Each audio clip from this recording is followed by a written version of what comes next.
Dante Alighieri was born in Florence in 1265 and died in Ravenna, which is not far from Florence, in 1321 at the age of 56. His best-known work is the Divine Comedy, which we're going to be looking at today. And he is known, among other things, for establishing the use of vernacular language, in his case Italian, in poetry, during a time when poetry was generally written in Latin. In fact, he wrote a whole essay called On Eloquence in the Vernacular that defends the use of vernacular language in poetry, though the essay was written in Latin because he was writing to Latin speakers who would object to the use of the vernacular. And the Divine Comedy is indeed not written in Latin. It's written in the Florentine dialect of Italian. Dante's descriptions of heaven, hell, and purgatory have inspired European art and literature since he first put them down 700 years ago. And he also invented a rhyme scheme for the Divine Comedy that in Italian is called the terza rima, which I guess is something like the third rhyme.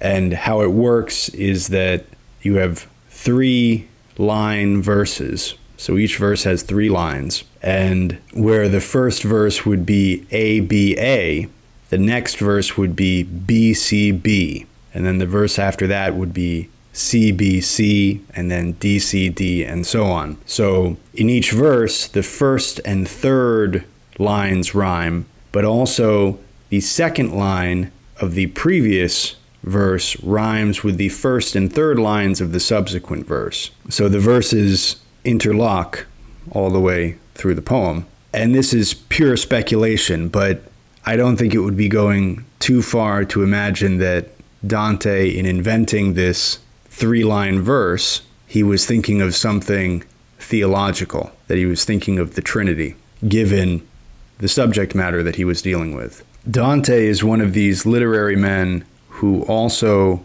had a political career, though admittedly it was not especially successful. But the Divine Comedy is filled, overflowing with historical references, both to fictitious characters from Greek and Roman mythology, as well as to very famous historical figures, and even to people who we don't know as well now, but were known even personally to Dante in his lifetime.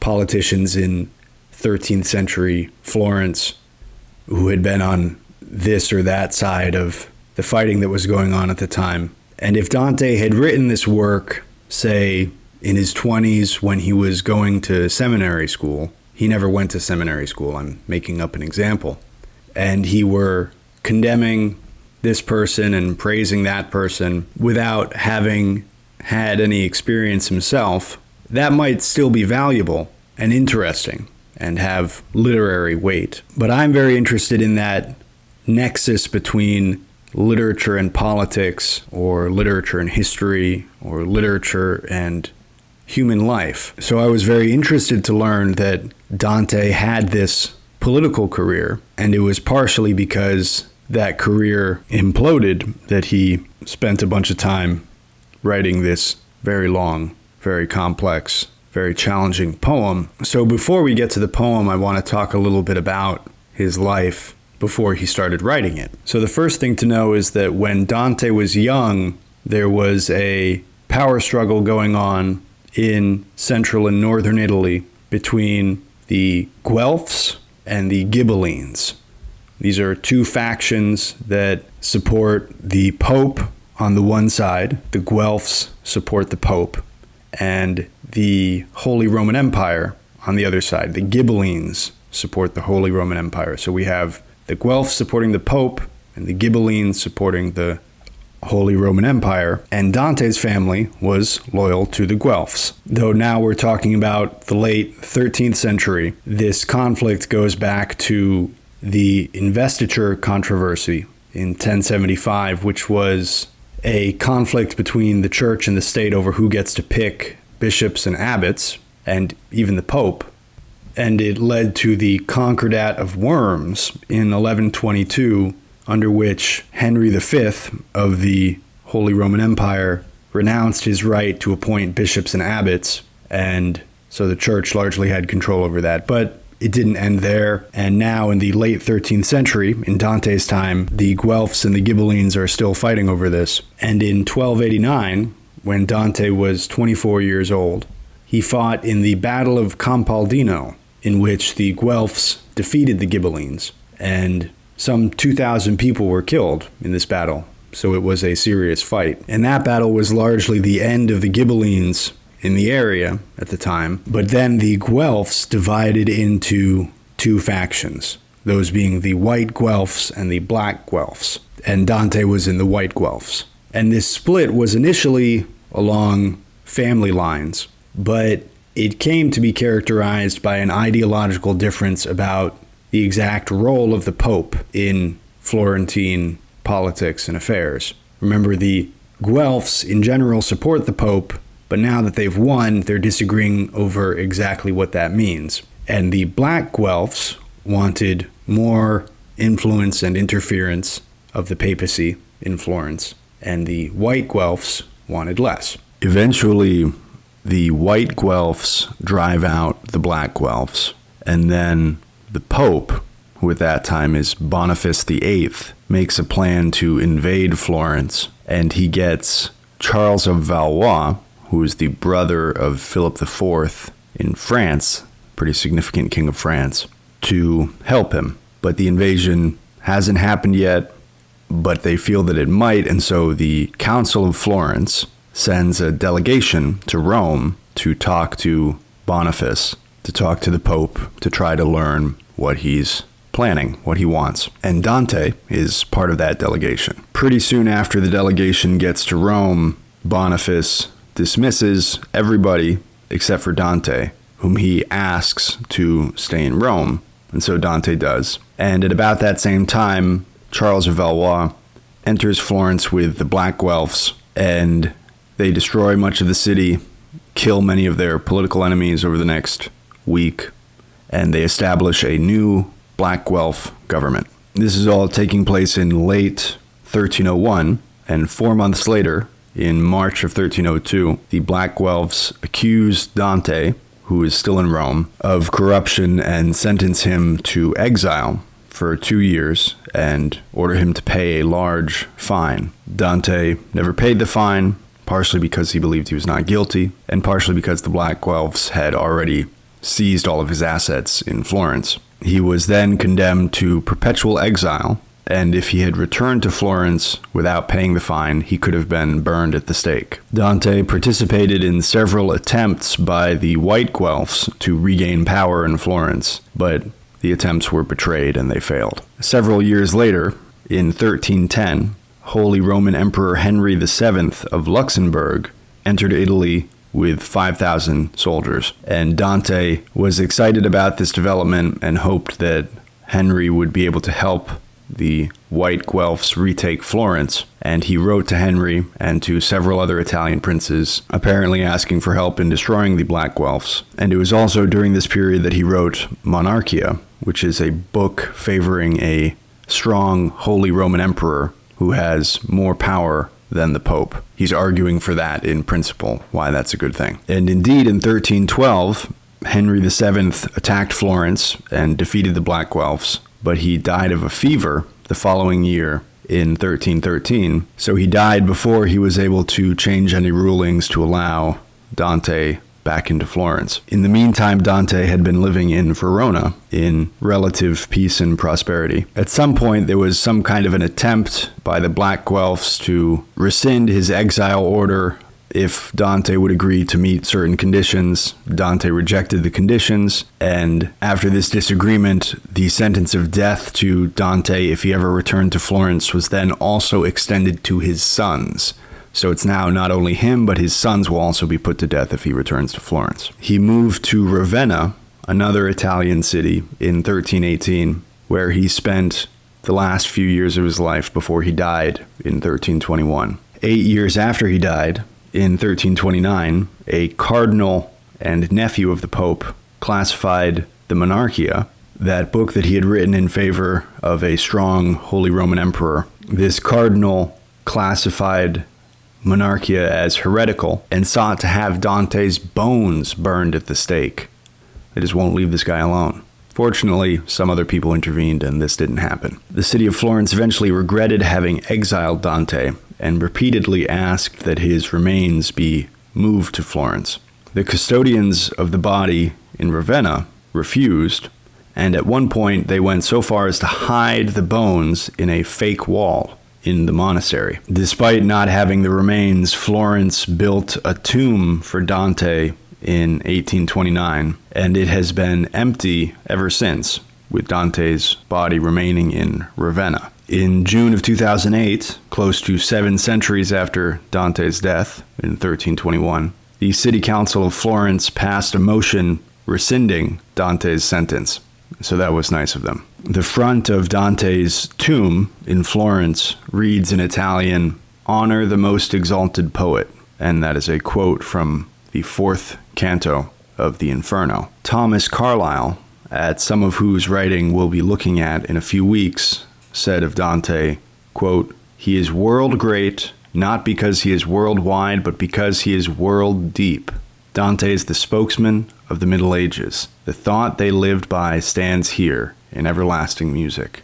End quote. The Italian that Dante uses in the Divine Comedy is, as I said, Florentine dialect, but Florence is in Tuscany, so it's also called the Tuscan dialect. But apparently the language also uses elements from other regional dialects as well as from Latin, and in doing this he apparently deliberately aimed to reach a broad readership in Italy at that time that would include clergy and other poets as well as laymen. And in taking on a very serious subject in such poetic language, he demonstrated that this Italian was suitable for even the highest art, and in doing so opened the way for other authors to do the same in the future, to allow for more of this kind of writing, which meant more reading, which meant more literacy at the popular level, and depending on what you're reading,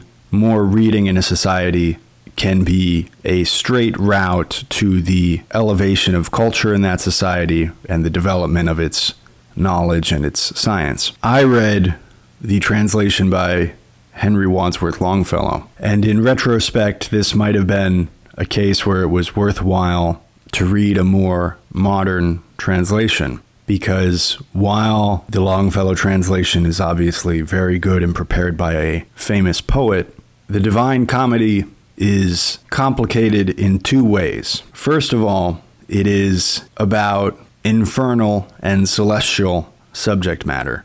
That is, it includes a lot of imagery and subjects that you do not see in daily life. So understanding what's being described is only possible from the description. And what I mean is, if you're reading a book and somebody walks into a diner, it doesn't require very much description because you more or less know what a diner looks like unless they want to describe the diner in a particular way. But when Dante and Virgil are wandering into the 7th circle of hell, the only way that you can imagine what they're going to see there is by the translation. And it sometimes seems that Dante himself does not go out of his way to be especially clear. Some of the poem is enigmatic and remains the subject of debate. There'll be a couple lines describing somebody, and scholars have for centuries tried to figure out who exactly he meant by this mysterious description. And that's the second way that the subject matter is difficult, is that it is loaded with historical references to all kinds of different people and figures, both real historical figures as well as figures from Roman and Greek mythology. And Dante does not waste any time explaining who those people are, even when he gives their name. And many of them, you know them immediately. There's all kinds of famous people in the text. First of all, as I mentioned, Virgil is Dante's tour guide. But then there are also references to Aeneas, who's the hero of the Aeneid, to Achilles, to Aesop, to Alexander the Great, Aristotle, Attila the Hun, Augustus Caesar, Euclid, Euripides, Epicurus, Hector, Helen, Hippocrates, Homer, Horace, Judas, Ovid, Socrates, Ptolemy, and many others who you would recognize. But then there are references to many other people who are in at least two categories. One is people of true historical significance, but are at least not especially well known. If you look into them, they're significant and interesting figures, but they're not household names like some of the people whom I just listed. And that might imply that they were household names at the time, that he would have assumed readers would know, or maybe educated readers would know who he was talking about. And we said he was writing for the layman, but anybody in early 14th century Italy who could read had at least a certain level of education. So now to know many of these other names, you would have to be somebody who's particularly interested in history. In those days, they might have been a little bit better known. Now, the second category are Italian politicians who Dante either knew personally or was aware of them because they were his contemporaries. And he puts some of them in hell and some of them in paradise. And by the way, I didn't mention this before. 1320 is the date generally given for the completion of the Divine Comedy, though it was written, of course, by hand. This was before the printing press. And the first printed edition was prepared in 1472 in Italy. And that was relatively early in the development of the printing press. The press came out around 1436 or 1440. It didn't get to England until William Caxton brought it in 1475. So in Italy, 1472, printing the Divine Comedy, that's pretty quick. That must have been relatively early in the printing of books in Italian. But anyway, so I said two, but now there's really a third thing we could list that make this text challenging. The first being the subject matter, the second being all the historical references, and the third being the fact that it is a poem. It's not a novel, it's not a history. And so while parts of it are very clear, it is sometimes sort of like a poem, a little bit open to interpretation. And so these three things together, though I like to go for the best, most literary translation I could find, it's possible that it might be better to start with a more modern translation than the Longfellow translation, because then to add on top of that Longfellow's language, which is beautiful mid-19th century literary language, it doesn't always make the reading of this challenging text easier. And this is the kind of text that, since it's divided first into 3 sections, and then each of those into 34 or 33 subsections, and then each of those into some number of verses, you could take a magnifying glass to this whole thing and get a lot out of it, and many people have and continue to do so. And before we start looking at some passages, I wanted to mention that I went over some of the history of the politics in Dante's life, what he went through in first fighting the Ghibellines, and then fighting the Black Guelphs, and then ending up in exile and trying to get back to Florence and being unsuccessful. He started writing this poem in 1308, which was when he was in exile, but he had not yet given up on trying to get back into Florence. And when you think about certain old books, especially books like the Divine Comedy, that seem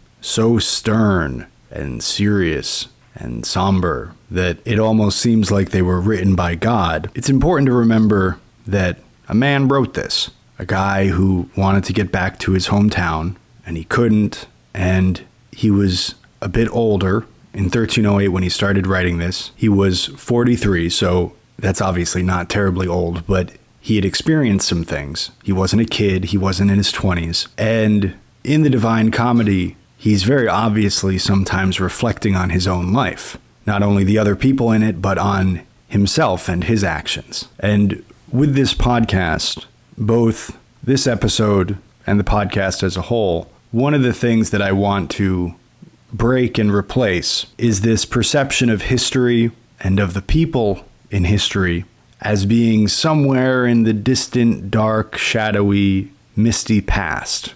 They're somewhere far away, they're kind of alien, and their writing is sort of old-fashioned, and it's not applicable today. This vision of history is sometimes called Whig history. It's a vision of history as our march from the dark swamp of the past into the shining, glorious present. That we're on some inevitable march forward and things are always improving and advancing. And this vision is primarily made possible by the incremental advances of certain cognitive men who have been able over the centuries to develop better and better explanations of natural phenomena. And then some other guys have been able to use those explanations to build machines that we call technology. And these have gradually solved certain problems in our lives. And so when we look at Dante and the world that he lived in, we say, well, he didn't have an iPhone and they didn't know how the planets moved, so he must not have had anything to offer us today. And I submit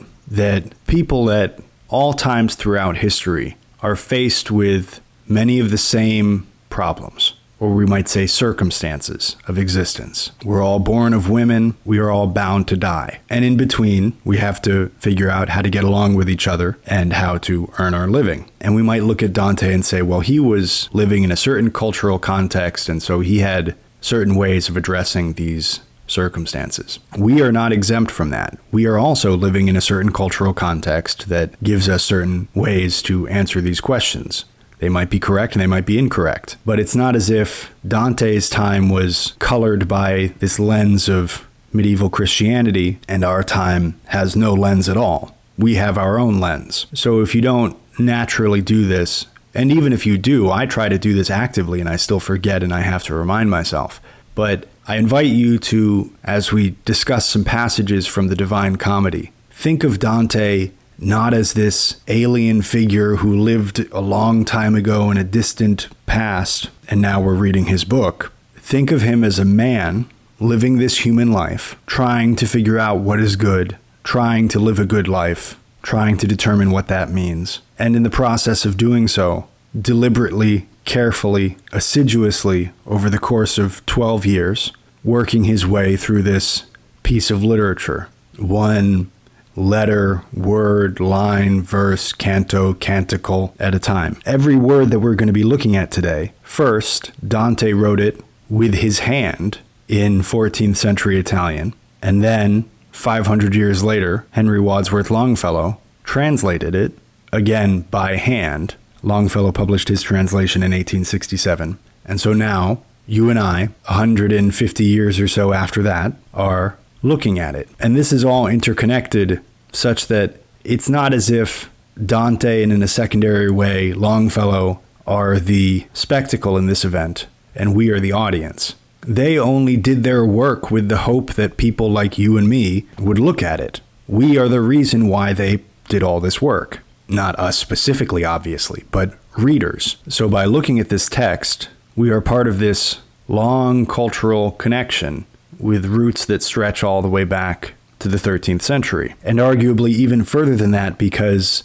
not only of the age of Christianity, but of the age of all of the historical references that Dante mentions. So let's finally get into some passages. First, I want to read some from the very beginning. And in this first one, Longfellow uses a phrase that he uses occasionally throughout, which is ah-me, A-H-M-E, exclamation point. And this apparently means something kind of like, alas, oh dear. And since that's very unfamiliar to me, I'm just going to say alas, so it's easier to hear. Quote, midway upon the journey of our life, I found myself within a forest dark, for the straightforward pathway had been lost. Alas, how hard a thing it is to say, what was this forest savage, rough, and stern, which in the very thought renews the fear? I cannot well repeat how there I entered, so full was I of slumber at the moment in which I had abandoned the true way. End quote. He says, midway upon the journey of our life. So commentators think he's about 35. He says, I found myself within a forest dark, for the straightforward pathway had been lost. So he somehow has gotten off track. And he says, I cannot well repeat how there I entered, so full was I of slumber at the moment in which I had abandoned the true way. So he didn't even notice when he got off track. He was slumbering, he was sleepwalking, and he somehow got into a place where he shouldn't have been. And he encounters Virgil in this forest, and Virgil tells him, quote, thee it behoves to take another road, responded he, when he beheld me weeping, if from this savage place thou wouldst escape, end quote. So he says, if you want to get out of here, you should take a different route. And this is long before they're in hell. They're still up on the surface, wandering around. And then Virgil tells him about where he's going to bring him. He says, quote, "Therefore I think and judge it for thy best thou follow me, and I will be thy guide, and lead thee hence through the eternal place where thou shalt hear the desperate lamentations, shalt see the ancient spirits disconsolate, who cry out each one for the second death, and thou shalt see those who contented are within the fire, because they hope to come whene'er it may be to the blessed people." End quote. And the gate at the entrance to hell reads, quote, "Through me the way is to the city dolent. Through me the way is to eternal dole.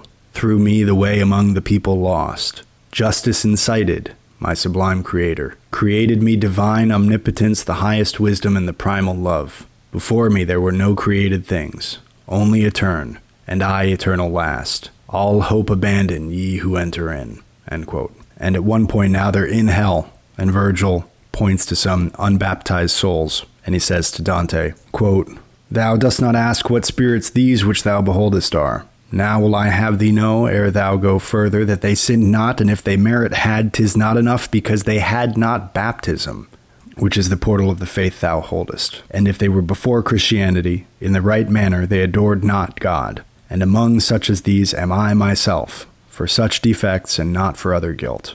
Lost are we, and are only so far punished that without hope we live on in desire." End quote. So Virgil is explaining the group that he's in, that he was unbaptized, and he was Roman, obviously, and he died in 19 BC, so just before Jesus was born. And at one point when Virgil is showing Dante various tormented souls, and it's useful to know that dole is a literary word for sorrow, and dolorous is a adjective, so it's like sorrowful. Dante says, "When I made answer, I began, alas, how many pleasant thoughts, how much desire conducted these unto the dolorous pass." End quote. So he's observing that these people who are now tormented had many pleasant thoughts and much desire on their way to where they ended up. And whether you believe in sin and hellfire or not, it's worthwhile to remember that having pleasant thoughts, thinking that you're going in a good direction, is in no way a guard against the possibility that you could end up somewhere that you don't want to be. Then they get down to the third circle of hell, and there's a description of Cerberus, who is a mythological beast from Greek mythology, primarily. And it's interesting to note the combination of Greek mythology with Christian theology in this poem. There's nothing in the Bible anywhere that talks about Cerberus, but Dante put him in his vision of hell. And this is by no means the only exception in this way. That is, if you were to take a 17th century English Puritan, like some of the guys who got on the Mayflower and ended up at Plymouth, if you were to ask them for their vision of hellfire, I'm not sure, but I think that they would look at certain lines in the Geneva Bible that they brought with them and give a description based on that. And probably they would say there's weeping and gnashing of teeth. That is, if someone were to give a totally Christian scriptural explanation of hell, I don't think there's any way that Cerberus would be in there. Anyway, Dante clearly did not feel constrained in that way. And if he did, he couldn't possibly have written this long poem because there wouldn't be nearly enough material. For example, the Bible doesn't mention 9 circles of hell, 9 circles of paradise, or 7 terraces of purgatory either. So obviously he took some artistic license. This is a literary work, not a theological one. But I'm interested in this easy blending of Greek and Christian culture going all the way back to the 1300s. And I'm sure we could find older examples too, but I like it when we can find specific cases like this one. The other example I had in my mind is that in Paradise Lost, Milton also references Greek and Roman culture a lot, though that's much later. That's the mid to late 1600s, and this is the early 1300s, so that's 350 years later. That's toward the end of the Renaissance, and this is basically the beginning of it. And in this passage, they're in the third circle of hell, and first Dante talks about the heavy, terrible rain and snow that's there.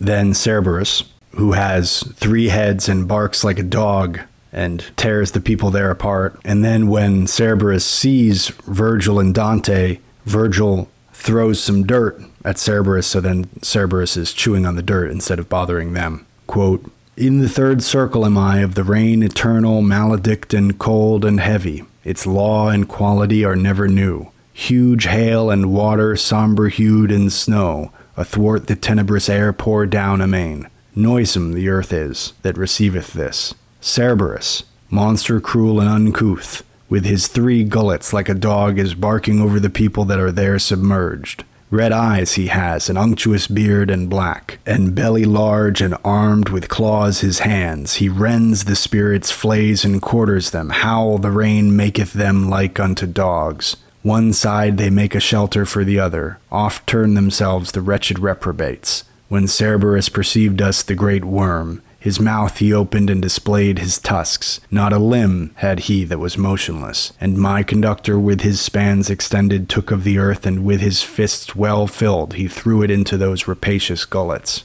Such as that dog is, who by barking craves and quiet grows soon as his food he gnaws. For to devour it he but thinks and struggles. The like became those muzzles filth begrimed of Cerberus the demon, who so thunders over the souls that they would fain be deaf." End quote.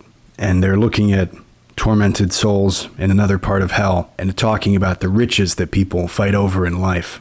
He says all those riches combined couldn't help these people find peace now. Virgil says, quote, "Now canst thou, son, behold the transient farce of goods that are committed unto fortune, for which the human race each other buffet. For all the gold that is beneath the moon or ever has been, of these weary souls could never make a single one repose." End quote. This next section, I want to read it first, and then we can talk about it a little, because that's how I experienced it. I read this section, and I couldn't understand it, so I looked it up. The section reads, quote, "Behold the monster with the pointed tail, who cleaves the hills and breaketh walls and weapons. Behold him, who infecteth all the world.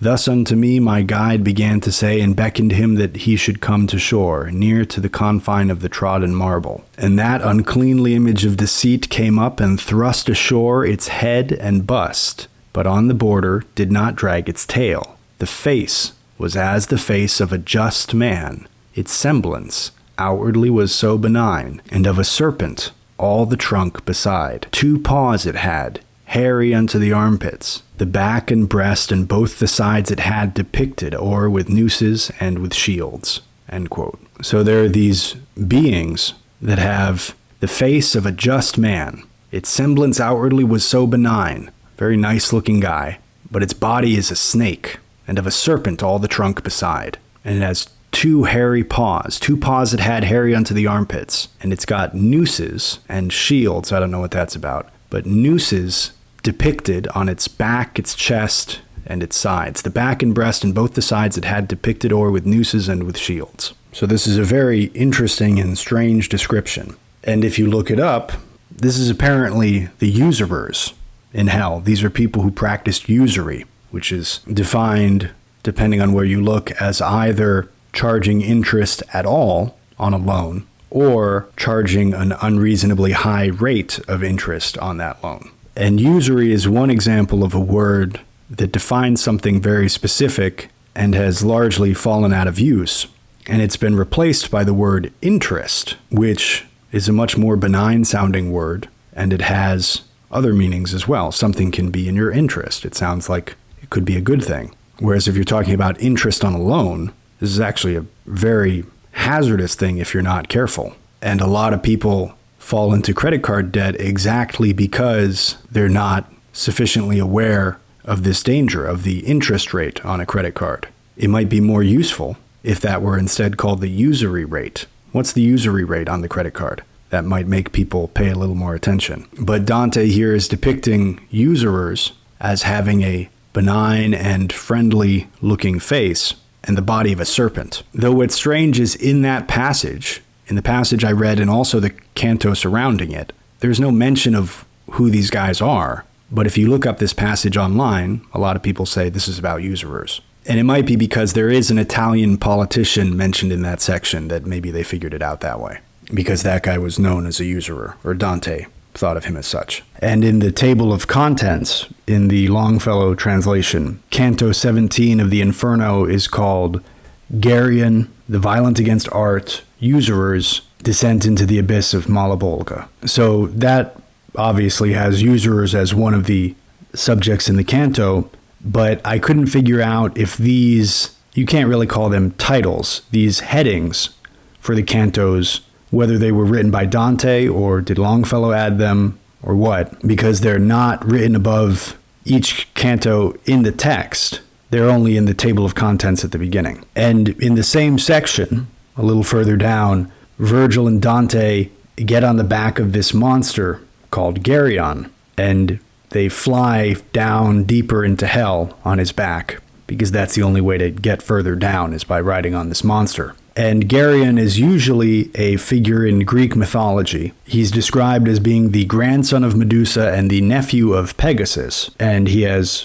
different descriptions. He's usually described as having 3 heads, and sometimes he has wings. There's different ways he's described. But in the Divine Comedy, he has big wings and paws like a lion and a tail with a poisonous stinger on it. So now looking at the text, Dante had gotten a little bit separated from Virgil, and he goes back and finds him. Quote, "I found my guide who had already mounted upon the back of that wild animal, and said to me, 'Now be both strong and bold. Now we descend by stairways such as these. Mount thou in front, for I will be midway, so that the tail may have no power to harm thee.'" And skipping ahead a little, "I seated me upon those monstrous shoulders. I wished to say, and yet the voice came not as I believed, 'Take heed that thou embrace me.' But he who other times had rescued me in other peril, soon as I had mounted, within his arms encircled and sustained me, and said, 'Now, Geryon, bestir thyself. The circle's large, and the descent be little. Think of the novel burden which thou hast.' Even as the little vessel shoves from shore backward, still backward, so he thence withdrew. And when he wholly felt himself afloat, there where his breast had been, he turned his tail, and that extended like an eel he moved, and with his paws drew to himself the air." And skipping ahead again, "Onward he goeth, swimming slowly, slowly, wheels and descends. But I perceive it only by wind upon my face and from below. I heard already on the right the whirlpool making a horrible crashing under us, whence I thrust out my head with eyes cast downward. Then was I still more fearful of the abyss, because I fires beheld and heard laments, whereat I trembling all the closer cling. I saw then, for before I had not seen it, the turning and descending by great horrors that were approaching upon diverse sides." And skipping ahead one more time, "Even thus did Geryon place us on the bottom, close to the bases of the rough-hewn rock, and being disencumbered of our persons, he sped away as arrow from the string." End quote. As they're going along, they encounter another monster.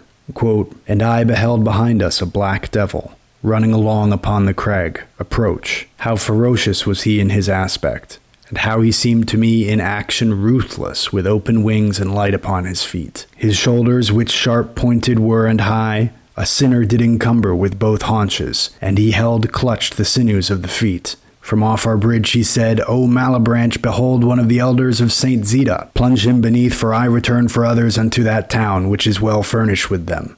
All there are barators, except Bonturo. No into yes, for money there is changed." End quote. So he sees this monster who's got some sinners in his hands, and he chucks one of them down into this lake of pitch. I didn't read the part about the lake, that was earlier. And these demons are called the Malebranche. And he calls out to them, he says, "Behold one of the elders of Saint Zita." I guess Saint Zita is a town or a place. There's a person called Saint Zita, but it doesn't make sense that he'd be referring to the person in this context. But he says, "Behold one of the elders of Saint Zita. Plunge him beneath, for I return for others unto that town, which is well furnished with them. All there are barators, except Bonturo. No into yes, for money there is changed."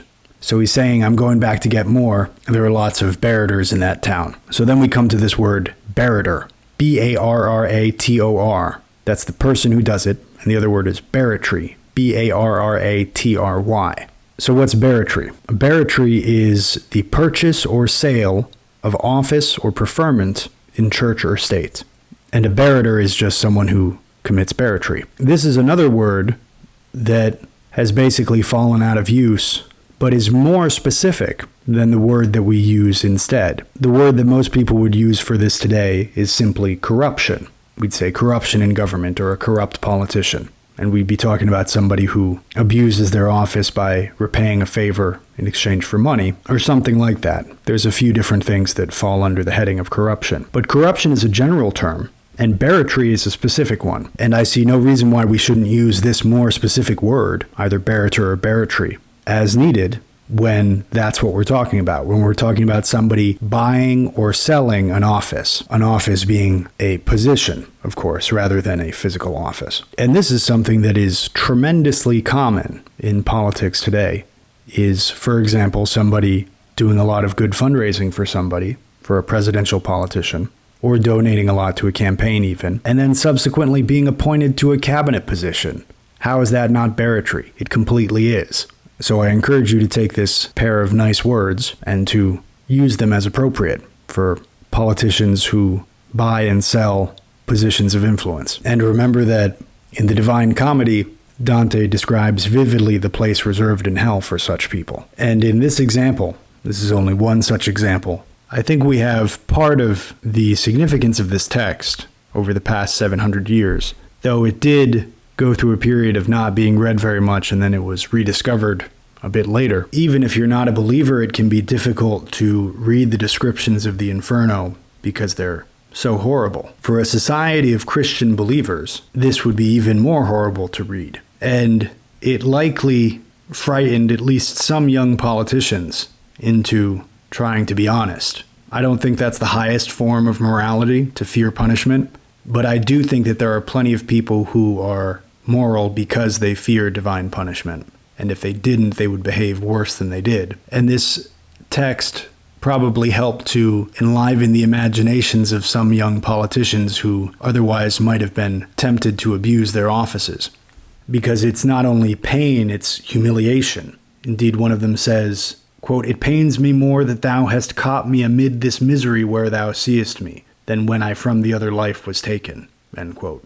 This guy is being tormented and he says, "It's worse than dying for you to see me here in this condition." And there are lots of descriptions that I'm not going to read. There's some guys who there's snakes biting them, and when the snake bites them, they burn up and turn to ash, and then they reform, and then the snake bites them again. And then there's another guy who a big 6-footed lizard-like thing comes up and suddenly fuses with him in a weird way. There's all kinds of nightmarish scenes, and he encounters Muhammad and Ali, and they have a terrible torment because they're guys who, according to Dante, created a schism. They divided people. And one guy who was a troubadour, Bertram de Born, walks around carrying his own head. And all of the different punishments are somehow suited to the crime. The fortune tellers who tried to see the future walk around with their heads twisted backwards so they can only see backwards. The guys who sowed divisions among people are themselves physically divided somehow.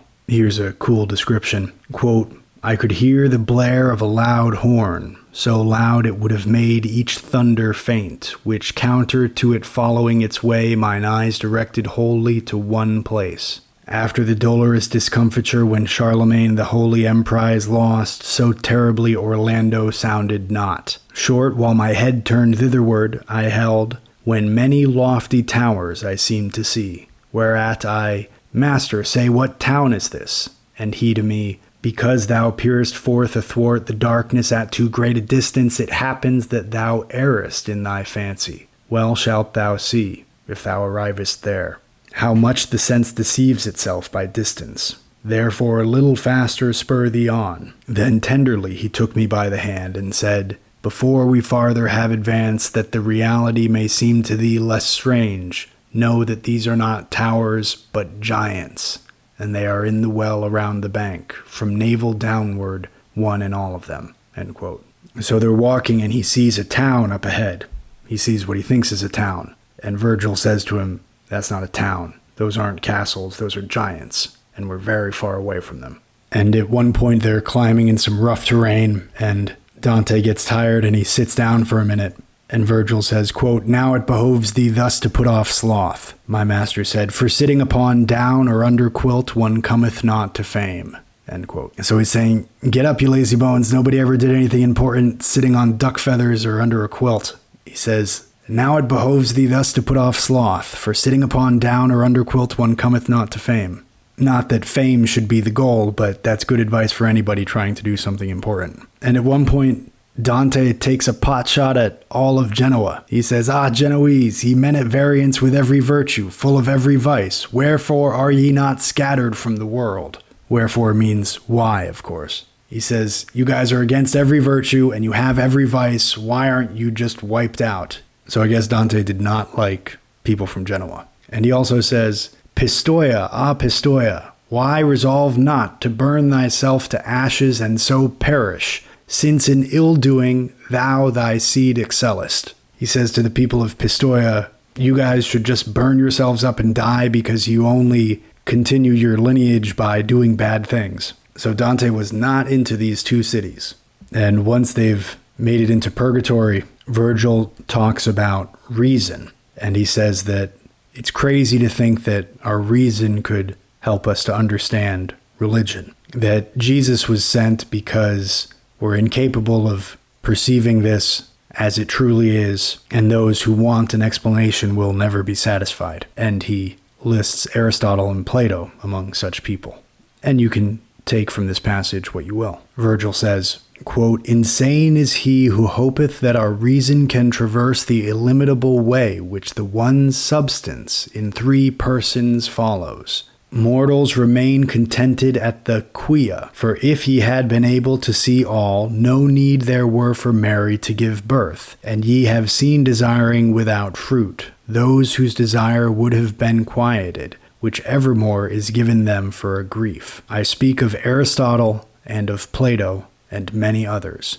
And here bowed his head, and more he said not, and remained disturbed. End quote. And when they're in purgatory, the other souls in purgatory are looking at Dante and they notice that he's alive and they're talking about him.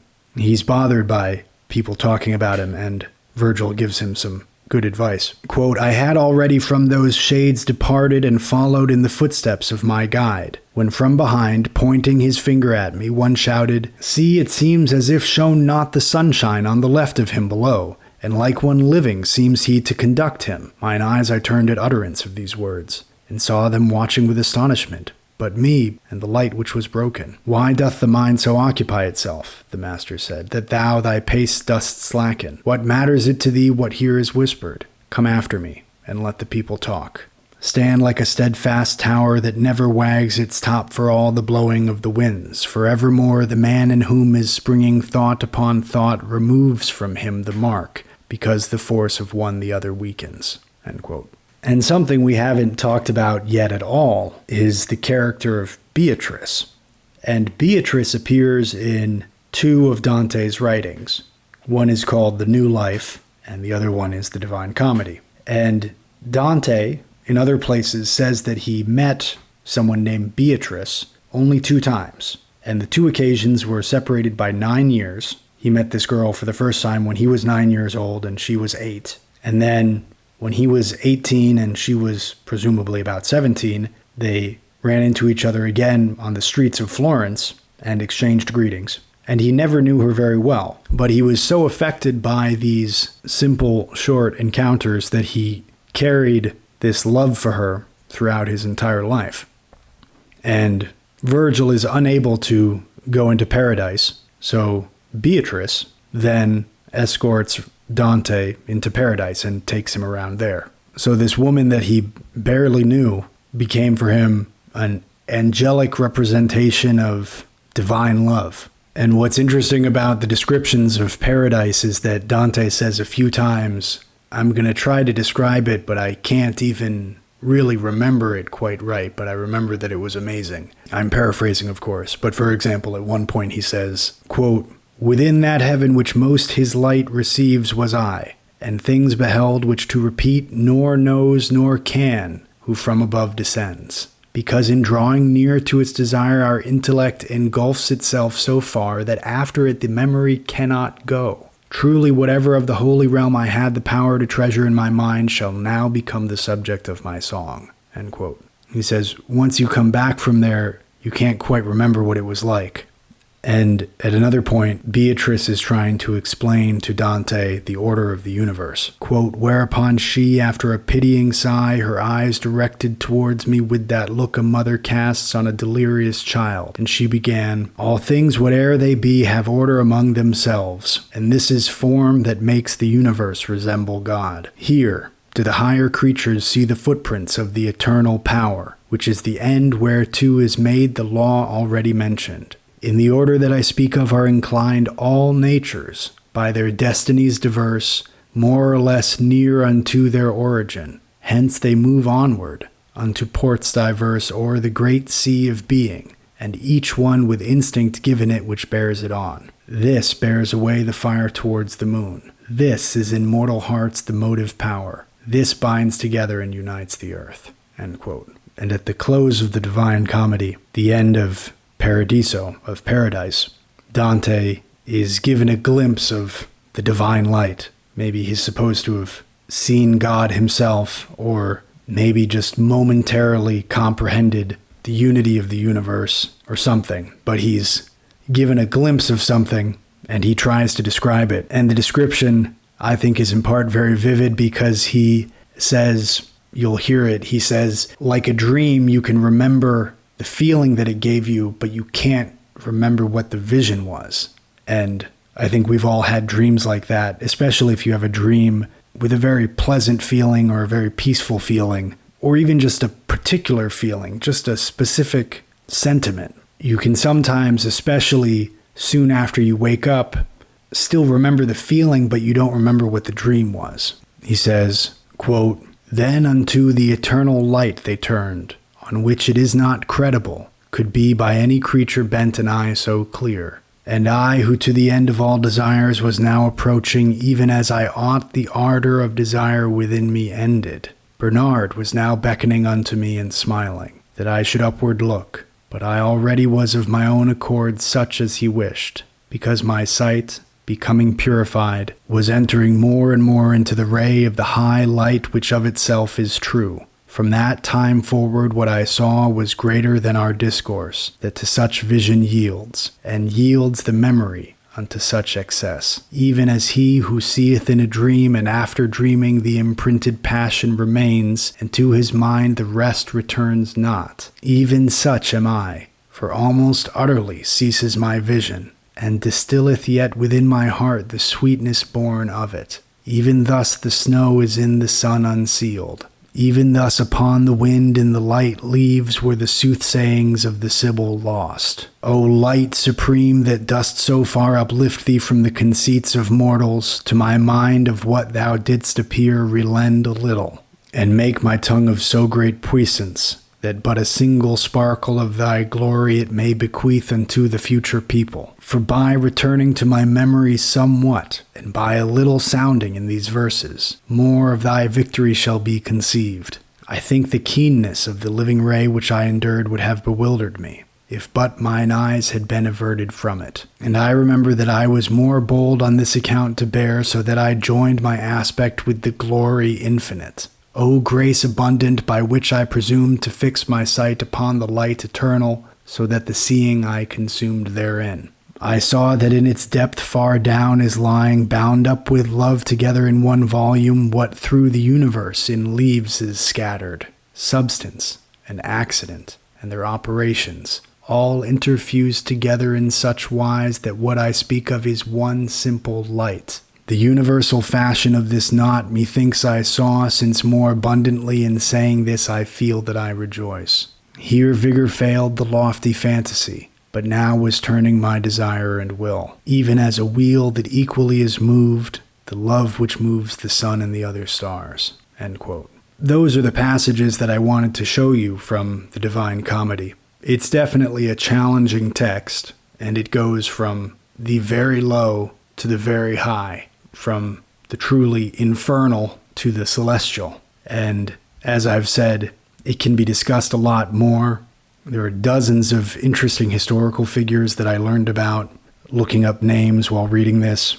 And while this would have been a nice opportunity to look at some of that history, I think we'll have time to do that in the future. And rather than drift too far afield in looking at this text, I wanted to stay centered on Dante and on what he might have been thinking about when he was writing this. And I think in part what he was doing was reflecting on the different types of lives that people can live and the different destinations that those lives might lead to. And he was doing it through the framework by which he understood the world, which was Christianity. But this is something that we all do. And in making and evaluating our decisions, we try to imagine where we might end up as a result of those decisions. Will it be a good place or a bad place?